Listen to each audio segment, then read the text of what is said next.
오늘 우리에게 주시는 하나님의 말씀은 로마서 8장 28절에서부터 30절까지 말씀입니다. 우리가 알거니와 하나님을 사랑하는 자, 곧 그의 뜻대로 부르심을 입은 자들에게는 모든 것이 합력하여 선을 이루느니라. 하나님이 이미 미리 아신 자들을 또한 그 아들의 형상을 본받게 하기 위하여 미리 정하셨으니 이는 그로 많은 형제 중에서 맏아들이 되게 하려 하심이니라. 또 미리 정하신 그들을 또한 부르시고 부르신 그들을 또한 의롭다 하시고 의롭다 하신 그들을 또한 영화롭게 하셨느니라. 우리는 어제 신전 예배를 통해서 로마서 8장 28절 말씀을 자세하게 살펴봤습니다. 하지만 오늘은 그 말씀에 조금 더 의미가 더해지는 것을 확인할 필요가 있기 때문에 그 말씀과 또 그 이후에 기록되어 있는 로마서 8장 20절 이후에 다른 말씀들을 더불어 확인해 보도록 하겠습니다. 다시 한번 로마서 8장 28절 말씀을 살펴봅니다. 하나님을 사랑하는 자, 곧 그 뜻대로 부르심을 입은 자들에게는 모든 것이 합력하여 선을 이루느니라. 이 말씀만을 그대로 사전적으로 살펴보면 마치 하나님을 사랑하는 것은 우리가 하는 일이고 하나님의 뜻대로 부르심을 받은 것, 그 일은 하나님의 일이라고 생각할 수 있습니다. 그렇기 때문에 모든 것이 합력하여 선을 이루기 위해서는 우리가 뭔가 더 열심을 내서 하나님을 사랑해야만 할 것처럼 생각하기가 쉽습니다.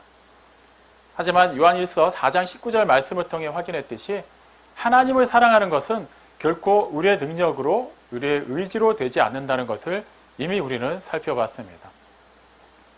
우리가 하나님을 사랑하면 하나님께서 먼저 우리를 사랑하셨기 때문에 가능한 일이기 때문입니다. 아무런 사랑을 받을 자격이 없었던 우리에게 하나님께서 먼저 다가오셨고 우리를 먼저 사랑하셨고 우리를 그 죄에서 구원해 주셨고 우리를 그 영원한 생명으로 인도해 주셨습니다. 그 사랑을 알고 그 사랑을 깨닫고 그 사랑으로 사는 것이 곧 하나님께서 우리를 사랑하신 것에 대해서 반응하신 것이 바로 하나님을 사랑하는 것임을 우리는 알고 있습니다. 그러므로 하나님을 사랑하는 것, 하나님의 뜻대로 부르심을 받은 것, 이 모든 일은 결과적으로 우리가 하는 일이 아니라 하나님께서 하신다라는 것을 우리는 분명하게 확인할 필요가 있습니다. 하나님께서 하시는 일이고 하나님께서 주관하시고 하나님께서 그 모든 과정을 이끌어 가시기 때문에 그 모든 일은 궁극적으로 합력하여 선을 이룰 수 있는 것입니다. 우리는 지금까지 신앙생활을 해오면서 우리가 품은 좋은 뜻, 우리가 생각할 때 나름 이상적이라고 생각하는 여러 가지 일들을 이루기 위해서 사람의 방법과 사람의 지혜를 모아서 어떻게든 그것들이 합력하도록 많은 시도를 해왔습니다. 그 결과가 어땠습니까? 물론 경우에 따라서는 우리가 의도한 대로 일이 잘 풀리는 것처럼 보일 때도 있었습니다. 그럴 때마다 우리는 마치 그것이 하나님께서 모든 것을 합력하여 선을 이루어 가신다고 얘기하기도 했습니다. 하지만 사람이 계획한 일, 사람이 의도하고 사람이 주관하고 사람이 결론을 낸 일들은 결코 영원하지 못합니다. 아무리 우리끼리 좋다고 계획하고 그렇게 힘을 합쳐서 이루는 일이라도 그것이 하나님의 뜻에 합하지 않다면, 하나님의 말씀을 근거로 하고 있지 않다면, 하나님의 그 말씀 위에 그 터를 세우고 그 위에 지은 집이 아니라면 그것은 바람이 불고 또 창수가 일어날 때 이내 무너지는 것을 우리는 수없이 경험해 왔습니다. 그렇기 때문에 하나님의 사랑을 입은 자로서 그 사랑을 알고 그 사랑에 반응하여서 하나님을 사랑하는 자, 곧 그분의 뜻대로 부르심을 받은 자들에게는 하나님께서 모든 일들을 통하여 합력하게 하시고 선을 이루신다는 것을 우리는 분명히 알아야만 합니다. 결과적으로 로마서 8장 28절을 통해서 분명하게 우리가 확인해야 되는 것은 하나님께서 예정하신 일, 하나님께서 계획하신 일은 하나님께서 반드시 이루어 가신다는 겁니다. 그렇다면 우리는 그 사실을 안 것에서 무엇을 조금 더 알아갈 필요가 있습니다. 그게 과연 무엇일까요? 하나님께서 그렇게 여러 가지 일들을 통해서 선한 역사를 이루시고 궁극적으로 우리를 구원하시는데 그것이 구체적으로 어떻게 일어나는가라는 것이죠. 그리고 그 일들이 일어나기 위해서는 우리에게 어떠한 것이 요구되는가를 다시 한번 확인할 필요가 있습니다. 로마서 8장 38절로 39절 말씀은 그 부분에 대해서 보다 쉽게 기록이 되어 있습니다. 사도 바울이 말합니다. 내가 확신하노니, 그는 분명히 뭔가를 확신하고 있어요. 근데 여기서 내가 확신하노니라고 표현된 이 글을 헬라어 원문으로 살펴보면 시제가 완료형입니다. 완료형의 의미가 무엇입니까? 이미 끝난 일이에요. 확실하게 결정이 됐고 누구나 다 아는 일을 얘기하는 겁니다. 그렇기 때문에 사도 바울이 내가 무언가를 확신한다라고 얘기하고 그 다음에 무슨 내용을 이어간다면 이미 지나간 일, 누구나 다 알고 있는 일, 새삼 거론할 필요가 없는 일에 대해서 나열해야만 할 것입니다. 근데 사도 바울이 무엇을 얘기하는지 한번 살펴보죠. 내가 확신하노니 사망이나 생명이나 천사들이나 권세자들이나 현재일이나 장래일이나 능력이나 높음이나 기쁨이나 다른 어떤 피조물이라도 우리를 우리 주 그리스도 예수 안에 있는 하나님의 사랑에서 끊을 수 없으리라. 사도 바울은 내가 확신하노니 지금까지 이런 일이 있었다. 그렇기 때문에 이 일에 대해서는 분명히 되어진 것을 내가 보았고 체험했으니까 이것에 대해서 내가 확신한다. 내가 보증한다라고 얘기를 해야 되는데 지금 사도 바울이 그 이후에 한 얘기들은 과거형의 얘기들이 아닙니다. 사망이나 생명이나 아직 그는 살아있어요. 아직 그가 죽지 않았습니다. 그의 생명은 여전히 계속해서 이어져 가고 있어요. 천사들이나 권세자들이나 뭐 시제로 따지기는 좀 애매하긴 합니다만 어쨌거나 이것도 무조건 과거형의 일이라고만은 말할 수가 없죠. 현재일이나 장래일이나 분명해졌습니다. 현재일과 미래일입니다. 시제가 결코 과거형이 아니라는 것이죠. 능력이나 기쁨이나 낮음이나 이것 또한 어느 과거의 시점에서만 얘기할 수 있는 개념들은 아닙니다.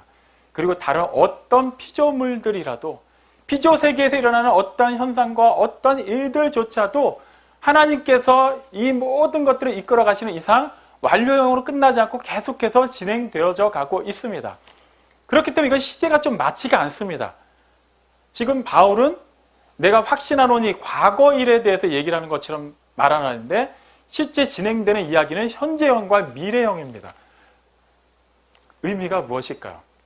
지금 일어나고 있고 장차 일어날 일이지만 그 일들 또한 과거에 그랬던 것과 똑같이 일어날 것을 100% 확신한다고 얘기하는 거예요. 그럼 뭘 확신하고 있다는 거죠? 우리를 우리 주 그리스도 예수 안에 있는 하나님의 사랑에서 끊을 수 없다라는 것을 그는 완료형으로 얘기합니다. 다시 말하면 앞으로 어떤 일들이 어떤 어려움들이 우리에게 닥칠지라도 우리가 그리스도 안에 있고 그 그리스도 안에 있는 우리를 사랑하시는 하나님의 그 사랑은 결코 그 일어나는 여러 가지 일들에 의해서 흔들리지 않고 변하지 않고 영원히 우리를 지켜주신다는 거예요. 여기서 우리는 진정한 신앙인들의 믿음의 고백을 보게 됩니다. 우리들의 믿음의 고백은 이미 되어진 일을 가지고 과거 일에 대해서만 얘기하는 게 아닙니다. 우리가 흔히 신앙생활을 하면서 예전 일을 회고할 때 이런 표현을 종종 합니다. 내가 예전에는 열심히 봉사했습니다. 그때는 기도 많이 했습니다. 그때는 전도를 참 많이 했습니다. 그거는 이미 되어진 일이고 지나간 일이에요. 그러니까 그 자체가 잘못됐다는 것이 아니라 그것은 엄연한 사실로 그냥 끝난 겁니다. 하지만 성경이 우리에게 계속해서 시선을 고정하게 하는 것은 과거 일이 아니에요. 과거에 됐던 그 일이 지금도 유효하며 그것이 장차 계속해서 이루어지고 있는가를 우리에게 끊임없이 묻고 있습니다. 우리는 어떻습니까? 내가 지금 어느 정도 신앙생활을 했고 나이가 들었기 때문에 더 이상 젊은 시절처럼 그렇게 역동적으로 일을 할 수는 없습니다. 충분히 그렇게 말할 수 있어요. 그 자체가 문제되는 것은 아닙니다.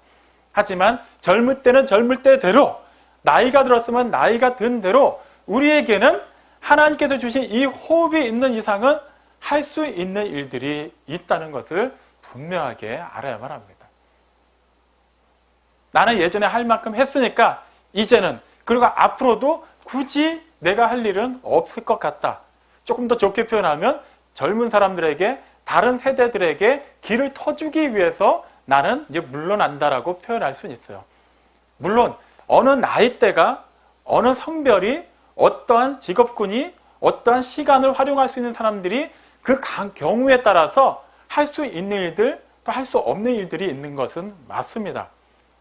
하지만 분명한 것은 하나님의 일은 사람이 나이가 젊어야만 하고 시간이 있어야만 하고 돈이 있어야만 할 수 있는 일이 아니라는 것이죠.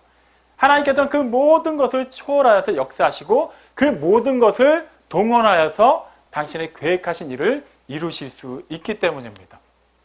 하나님께서 그렇게 하시는데 그분을 믿는 우리가 그분의 뜻과 반대의 길을 가고 있다면 우리의 섬김이, 우리의 예배가, 우리의 기도가, 우리의 열심이 결코 하나님 뜻에 부합되지 않는다는 것을 부인할 수 없게 됩니다.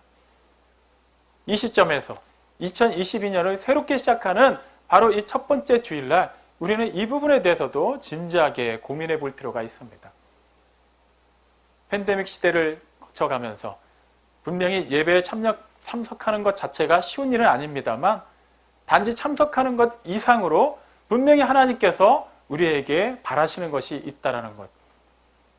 우리가 만족하는 것 그 이상으로 하나님께서는 분명히 우리가 할 수 있는 능력을 주셨다는 것에 대해서 우리는 어떻게 생각하고 있습니까? 단지 그동안 뭔가를 열심히 안 했으니까 다시 분발해서 열심히 하자라는 것이 핵심이 아닙니다. 그런 마음만 가지고 하는 것은 오래가지 못하기 때문입니다. 세상에서 흔히 하는 말이 뭡니까? 작심삼일이라고 합니다. 연초에 아무리 좋은 계획을 세워도 그게 그렇게 오래가기가 쉽지 않다는 것을 우리는 누구나 다 인정합니다. 그렇기 때문에 우리 스스로의 의지만을 가지고 뭔가를 열심히 해보겠다, 하나님을 위해서 뭔가를 해보겠다는 생각 또한 우리는 애시당초 하지 않는 게 좋습니다. 다시 말씀드립니다만 우리가 하나님을 사랑하기 때문에 하나님을 위해서 무엇을 하는 것이 아니라 하나님이 우리를 먼저 사랑해 주셨기 때문에 우리가 그 사랑에 반응할 수 있다는 것을 기억하시기 바랍니다.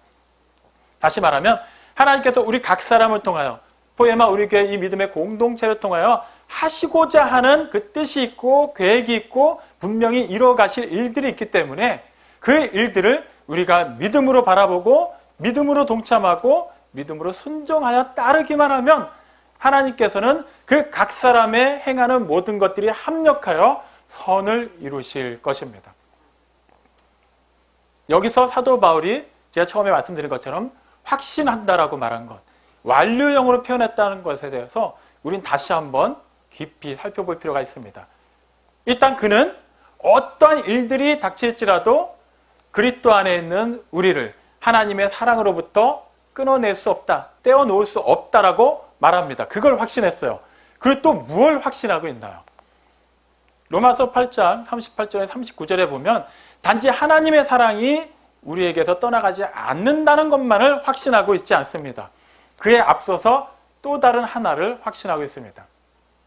그게 무엇일까요? 근데 그가 말한 그것입니다.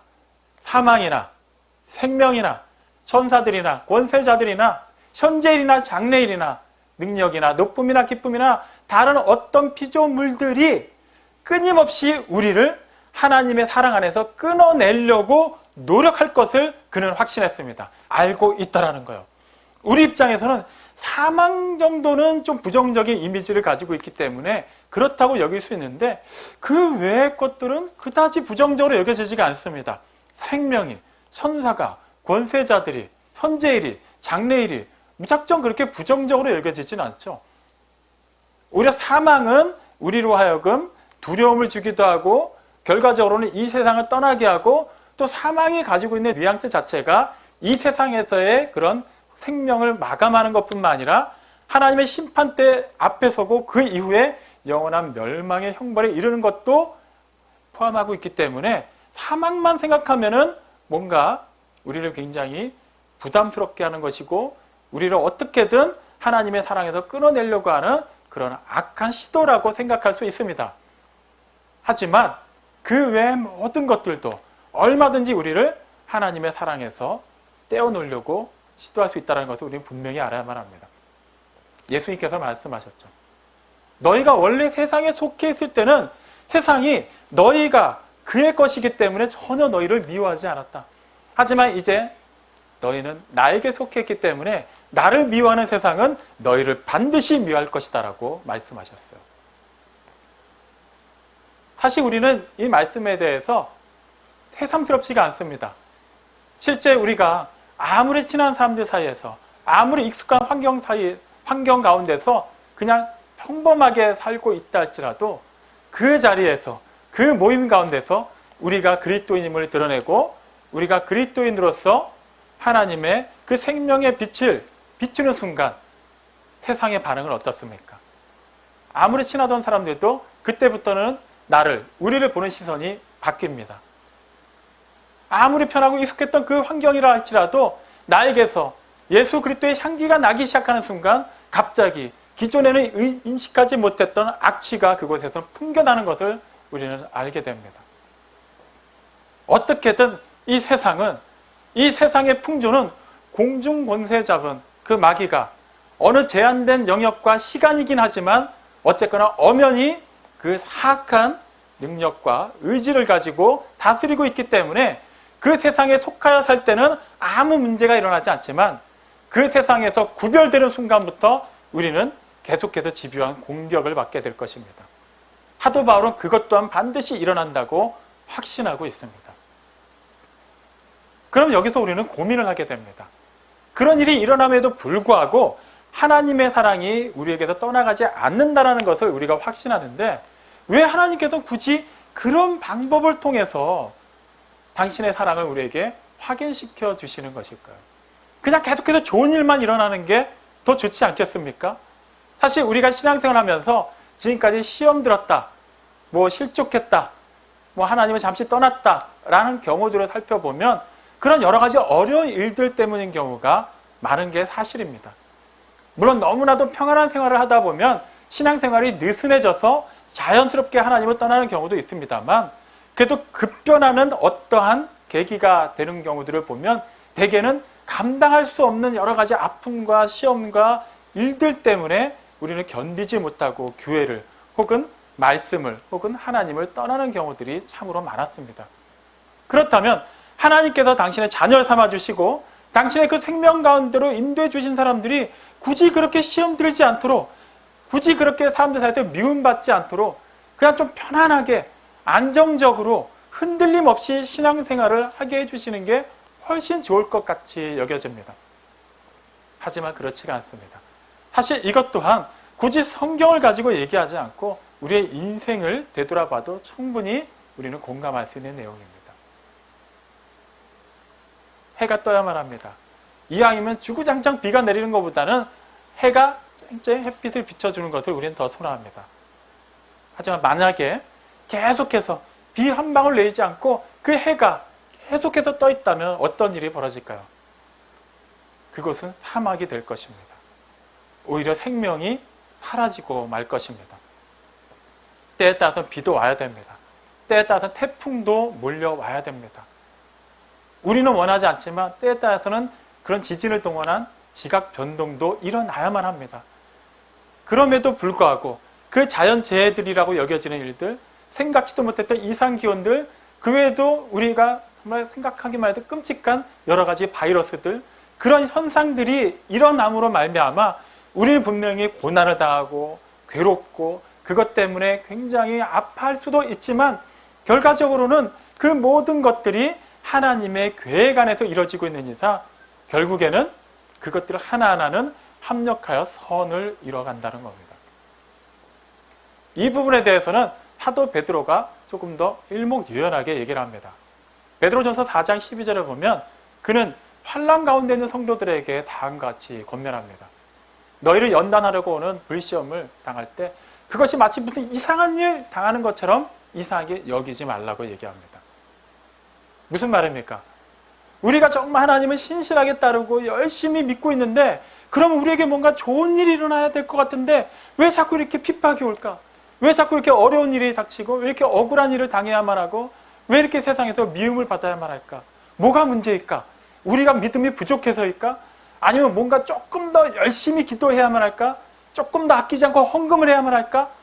막 그런 다른 상황과 환경 속에서 답을 찾으려 하지 말라는 거예요. 베드로가 뭐라고 얘기했습니까? 너희를 연단하려고 오는 불시험이라고 얘기해요.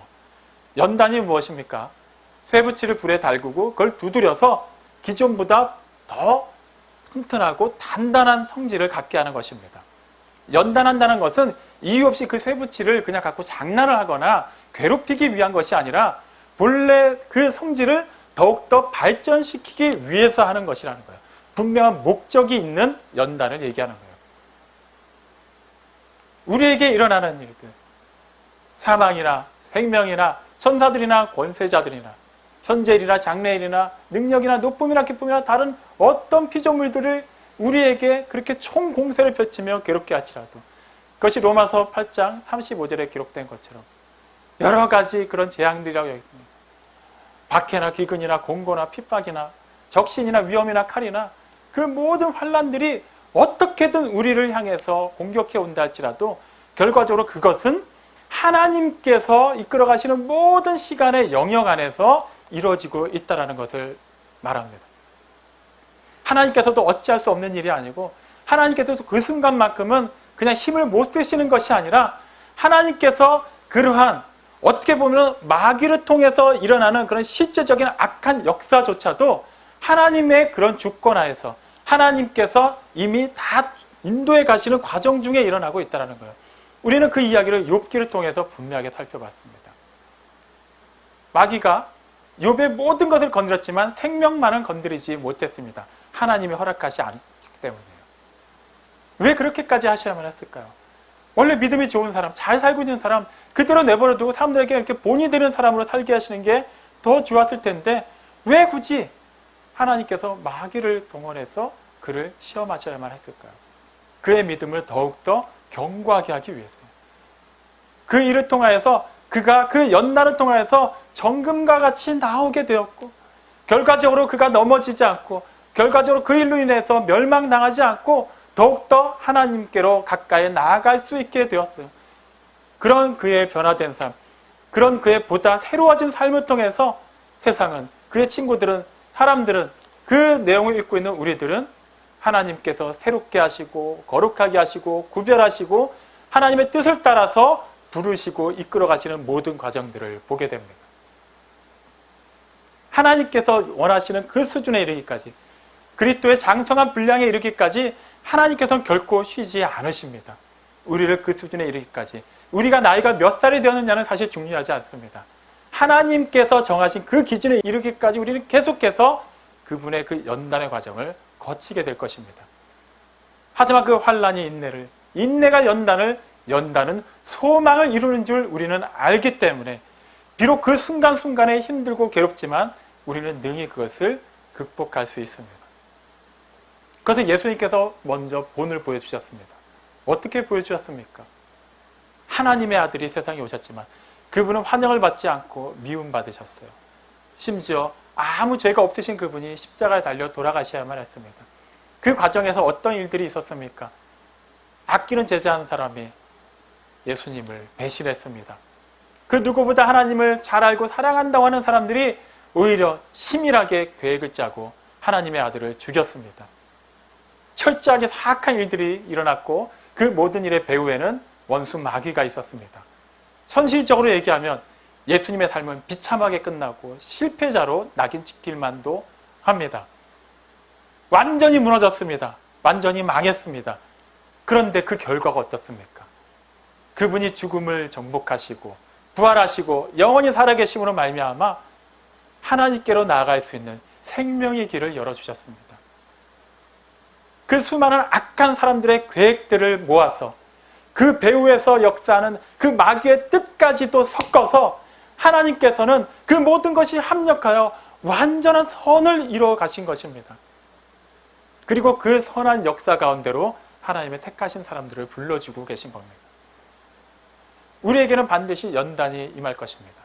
우리가 생각할 때는 이것이 사단의 역사일 수도 있고 이유로 도저히 알 수 없는 하나님께서 왜 나에게 이런 일을 행하시는지 괴로워할 만한 일들도 충분히 있을 것입니다. 하지만 사도 바울이 얘기하는 것처럼 우리를 우리 주 그리스도 예수 안에 있는 하나님의 사랑에서 끊을 수 없다는 사실을 잊지 마십시오. 여기서 핵심이 무엇입니까? 예수 안에 있다는 것이에요. 이미 예수님께서 사망을 정복하셨고 모든 문제들을 다 정리하셨습니다. 세상을 이기셨습니다. 그분 안에 우리가 있기 때문에 이제는 우리가 세상에서 살지만 여전히 세상의 모든 것 가운데서 지배를 받는 것 같지만 그분의 그 영원한 시간 속에 속하여 살게 되었습니다.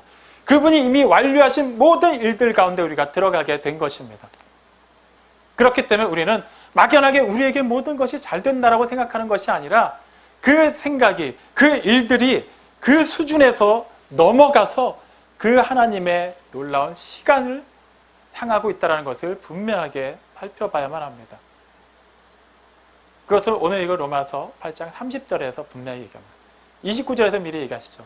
하나님께서 미리 아신 자들을 미리 정하셨다고 말씀하세요. 하나님께서 이미 영원 전부터 이미 모든 것이 지어지기 전부터 우리 각 사람을 아셨어요. 이미 계획하셨고 때가 되자 우리를 이 세상에 있게 하셨습니다.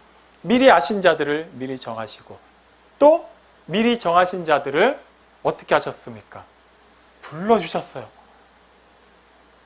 또 그 불러주신 자들을 또한 의롭게 하셨습니다. 또 의롭게 한 자들을 또한 영화롭게 하셨어요. 우리가 그 로마서 8장 28절에서 살펴본 하나님을 사랑하는 자, 곧 그의 뜻대로 부르심을 입은 자들, 그냥 그 순간 즉흥적으로 하나님이 불러주신 자들이 아닙니다. 우리는 하나님께서 그냥 이렇게 그냥 세보시다가 그냥 무작위로 아무나 불러주셔서 그 자리에 가게 된 것이 아닙니다. 이미 하나님께서 미리 하시고 미리 정하시고 그 뜻에 따라서 우리를 불러주신 겁니다.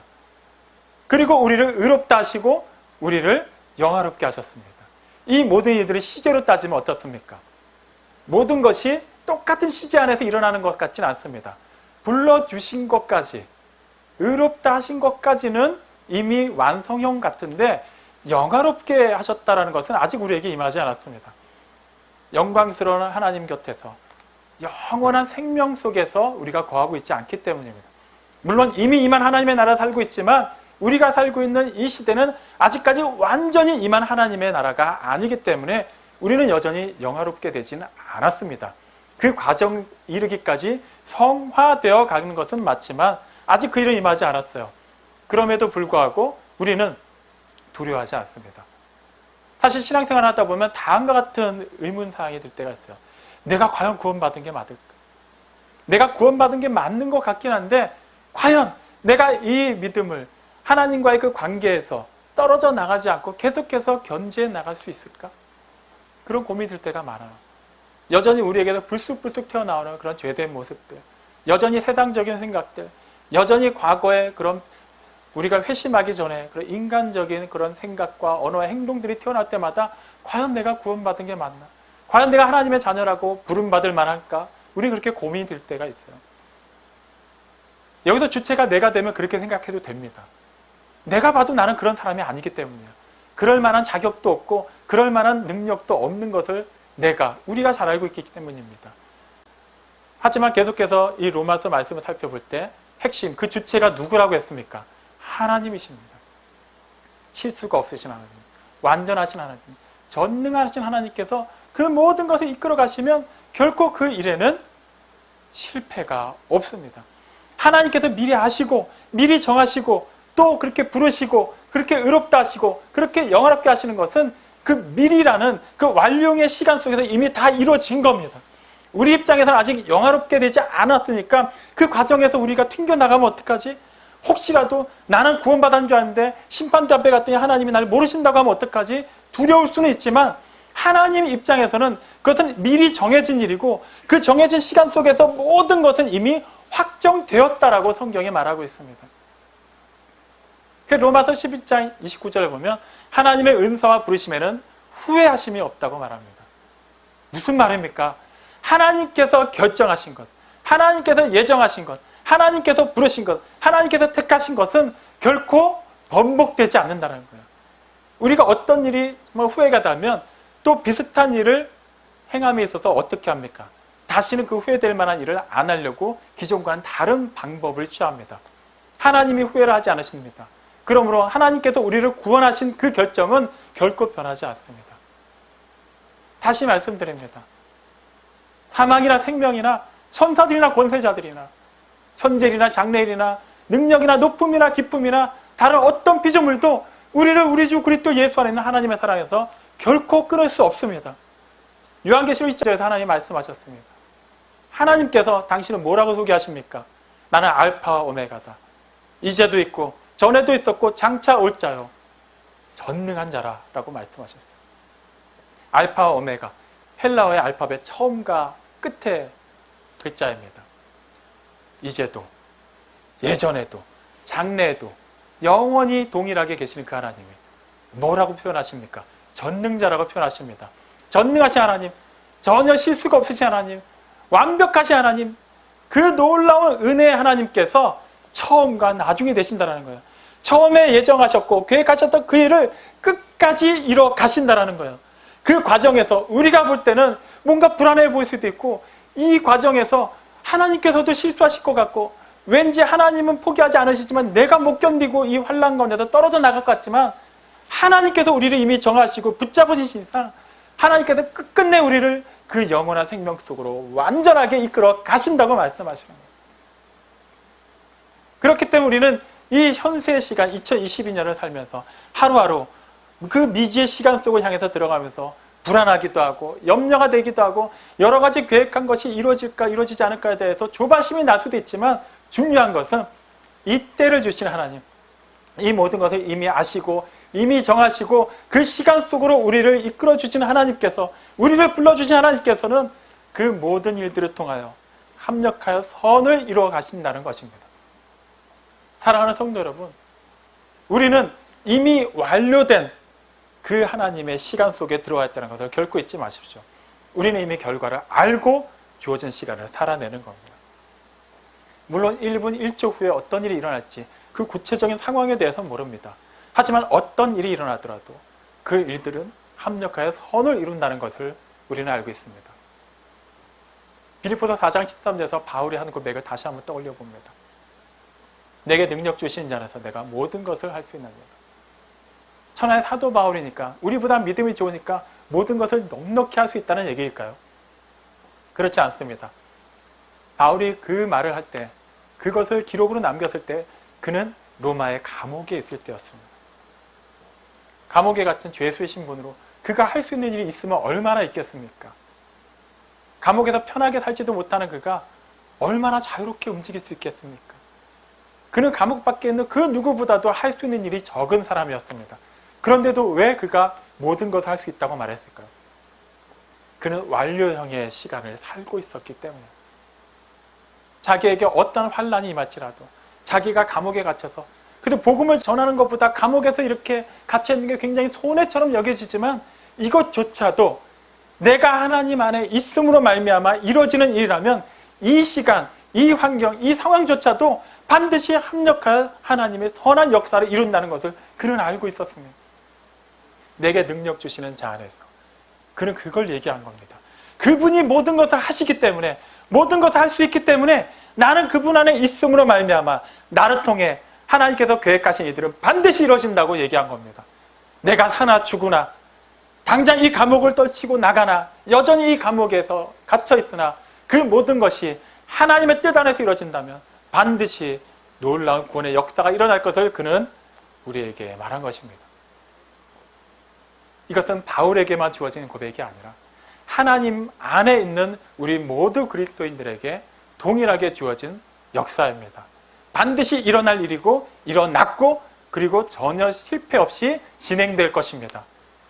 2022년을 살아가면서 매 순간순간마다 우리에게 어떠한 불안한 소식들이 들려온다 할지라도 그것 때문에 염려하지 마십시오. 그것 때문에 낙심하지 마십시오. 그것 때문에 우리가 해야 되는 일들을 함에 있어서 지장을 받지 마십시오. 우리는 이미 세상에 이기신 예수님께 속하였고, 예수님께서 완벽하게 이루신 그 완료형의 시간을 살아내는 하나님의 백성들입니다. 하나님의 자녀답게, 하나님의 백성답게, 하나님의 종답게 하나님께서 이루신 그 일을 신실하게 누리고 그 시간을 정말 명예롭게 증거하고 살아내십시오.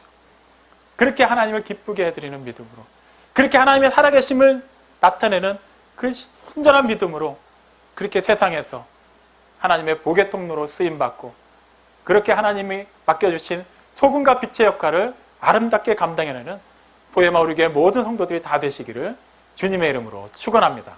아멘.